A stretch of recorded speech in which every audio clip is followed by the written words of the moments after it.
In the last few years, we've seen really a remarkable rediscovery of my grandfather's music. Until that time, if people had heard of him at all, they had heard of him only as a composer of music for guitar. However, in his pre-war life, he was known for chamber music, he was known for art songs, he was known for operas, and he was very much known for music for piano. And in fact, he was a very talented pianist himself. And Alessandro Marangoni has been one of the pioneers of this renaissance of the music of Mario Castelnuovo-Tedesco, and he has a technical brilliance that he can make it look effortless to perform these very, very difficult works, much as I'm sure my grandfather once did. And at the same time, with his deep study of the work, he really understands all of the range of emotions. And in the concerto that we heard the other night, there's so many different emotions there, and Alessandro is able to capture them all together with the orchestra.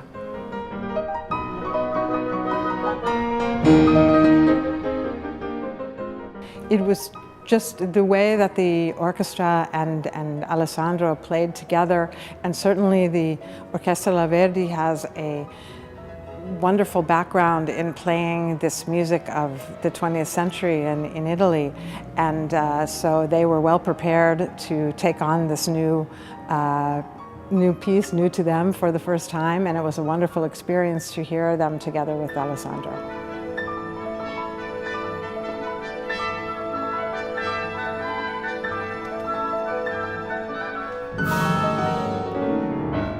Yeah, I think today the difference is that the musicians of today are not trapped in all the politics of 20th century music, and they are free and ready to engage with music that is just beautiful, and they're not afraid of it, they are attracted to it, and they are embracing it.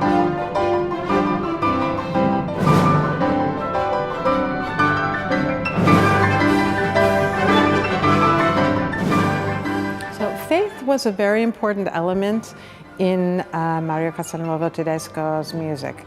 Certainly his Jewish faith was an early influence, and the Bible more generally.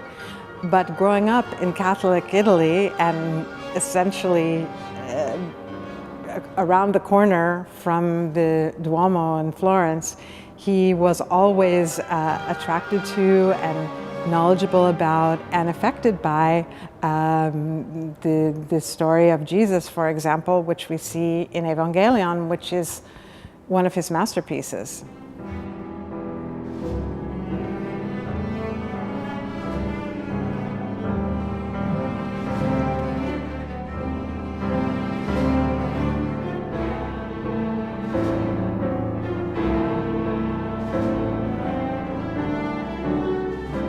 Well, many people asked the question, why would a Jewish person write a piece inspired by the life of Jesus? So it was a surprise to many people, and in fact some of his Jewish friends really didn't accept the idea that he would do that. But he was inspired by it and was very much a part of his culture because he had grown up in Italy, which is a Catholic country, surrounded by all of that imagery and finding it inspiring and moving at the same time.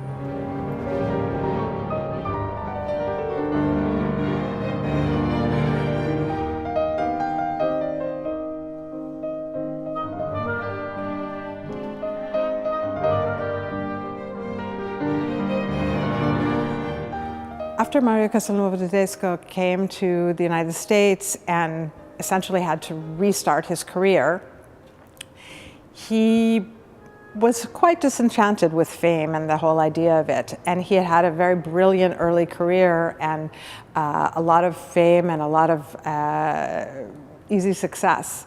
And having had his career destroyed, as he said, by the stroke of a pen when the racial laws came into effect in Italy, and having to emigrate to the US, and something that he wouldn't have chosen to do otherwise, he really was not so keen anymore on fame and fortune.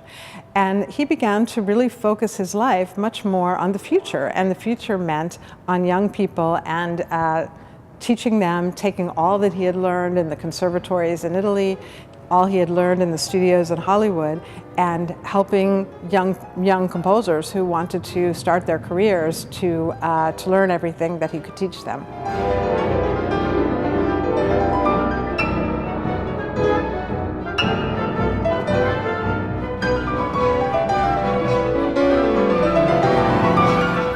Yes, he taught essentially a whole generation of composers in California, and many of them went on to very successful careers and lots of Oscars. Those would include John Williams, Henry Mancini, Jerry Goldsmith, Andre Previn, and Randy Newman, and others who were masters of West Coast jazz even.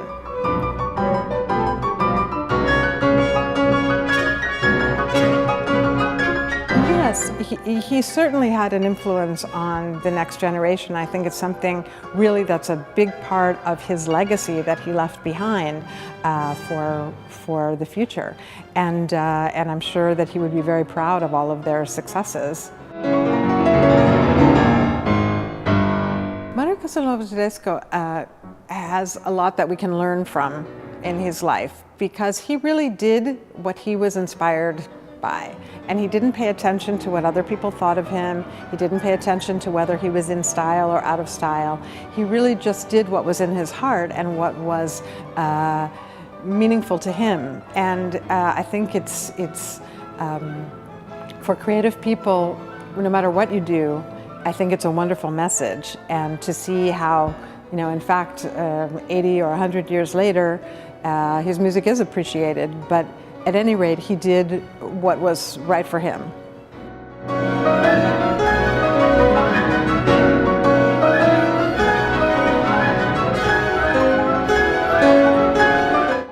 Well, I love the passion that comes out of this name, Forte Fortissimo, because to me it says people who really care and they're excited about what they're doing, and that's, for me, has been the most fun part about meeting so many musicians and so many creative people through my grandfather's music, is just to know how much they care and so deeply for what they're doing and how much they want to bring it out to the public.